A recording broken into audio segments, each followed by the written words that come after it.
How the Grinch Stole Christmas. Every Who down in Whoville liked Christmas a lot. But the Grinch, who lived just north of Whoville, did not. The Grinch hated Christmas, the whole Christmas season. Now please don't ask why. No one quite knows the reason. It could be his head wasn't screwed on just right. It could be, perhaps, that his shoes were too tight. But I think that the most likely reason of all may have been that his heart was 2 sizes too small. But whatever the reason, his heart or his shoes, he stood there on Christmas Eve hating the Who's, staring down from his cave with a sour, grinchy frown at the warm, lighted windows below in their town. Then he growled with his Grinch fingers nervously drumming, "I must find some way to stop Christmas from coming." For tomorrow, he knew, all the Who girls and boys would wake bright and early. They'd rush for their toys. And then, oh, the noise! Oh, the noise! Noise! Noise! Noise! That's one thing he hated! The noise! Noise! Noise! Noise! And then they'd do something he liked least of all. Every Who down in Whoville, the tall and the small, they'd sing, and they'd sing, and they'd sing, sing, sing, sing. And the more the Grinch thought of this Who Christmas sing, the more the Grinch thought, "I must stop this whole thing. Why, for 53 years I've put up with it now. I must stop this Christmas from coming. But how?"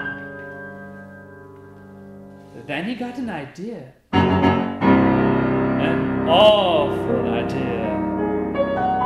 The Grinch got a wonderful, awful idea. "I know just what to do." The Grinch laughed in his throat. And he made a quick Santa Claus hat and a coat. "All I need is a reindeer," he thought. "If I can't find a reindeer, I'll make one instead." So he called his dog Max. Then he took some red thread and he tied a big horn on the top of his head. Then he loaded some bags and some old empty sacks on a ramshackle sleigh, and he hitched up old Max. Then the Grinch said, "Get it!" And the sleigh started down towards the homes where the Who's lay a snooze in their town. All their windows were dark, quiet snow filled the air. All the Who's were all dreaming sweet dreams without care when he came to the first little house on the square. "This is stop number 1, the old Grinchy Claus hissed, and he climbed to the roof, empty bags in his fist. Then he slid down the chimney, a rather tight pinch. But if Santa could do it, then so could the Grinch. Then he slithered and slunk, with a smile most unpleasant, around the whole room, and he took every present. Then he slunk to the icebox. He took the Who's feast. He took the Who pudding. He took the roast beast. He cleaned out the icebox as quick as a flash. Why, that Grinch even took their last can of Who hash. Then he stuffed all the food up the chimney with glee. "And now," grinned the Grinch, "I will stuff up the tree." And the Grinch grabbed the tree, and he started to shove. when he heard a small sound like the coo of a dove. He turned around fast, and he saw a small little Cindy Lou who was not more than 2. She stared at the Grinch and said, "Santa Claus, why are you taking our Christmas tree? Why?" But you know, that old Grinch was so smart and so slick, he thought up a lie, and he thought it up quick. "I'm taking it home to my workshop, my dear. I'll fix it up there, then I'll bring it back here."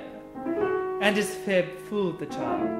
Then he patted her head, and he got her a drink, and he sent her to bed. And when Cindy Lou Who went to bed with her cup, he went to the chimney and stuffed the tree up. Then the last thing he took was the log for their fire. Then he went up the chimney himself, the old liar. On their walls he left nothing but hooks and some wire.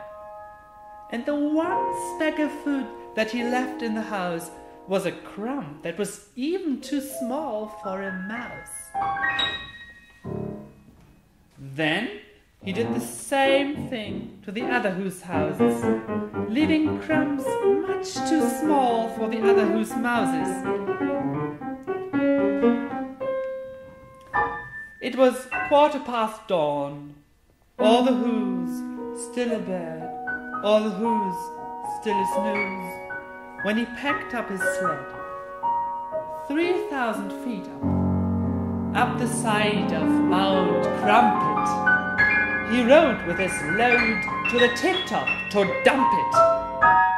Hoo-hoo to the Who's, he was grinchishly humming. They're finding out now that no Christmas is coming. Their mouths will hang open a minute or two.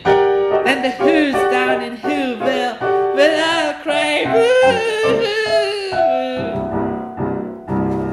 "That's a noise," grinned the Grinch, "that I simply must hear." So he paused, and the Grinch put his hand to his ear. And he did hear a sound rising over the snow. It started in low, then it started to grow. But the sound wasn't sad. Why? The sound sounded merry. It couldn't be so, but it was merry, very. He stared down at Whoville. The Grinch popped his eyes. Then he shook. What he saw was a shocking surprise. Every Who down in Whoville, the tall and the small, was singing without any presents at all. He hadn't stopped Christmas from coming. It came. Somehow or other, it came just the same. And the Grinch, with his Grinch feet ice cold in the snow, stood puzzling and puzzling. How could it be so? And he puzzled 3 hours till his puzzler was sore. Then the Grinch thought of something he hadn't before. Maybe Christmas, he thought, doesn't come from a store. Maybe Christmas perhaps means a little bit more. And what happened then? Well, in Whoville they say that the Grinch's small heart grew 3 sizes that day. And he brought back the toys and the food for the feast. And he himself, the Grinch, carved the roast beast.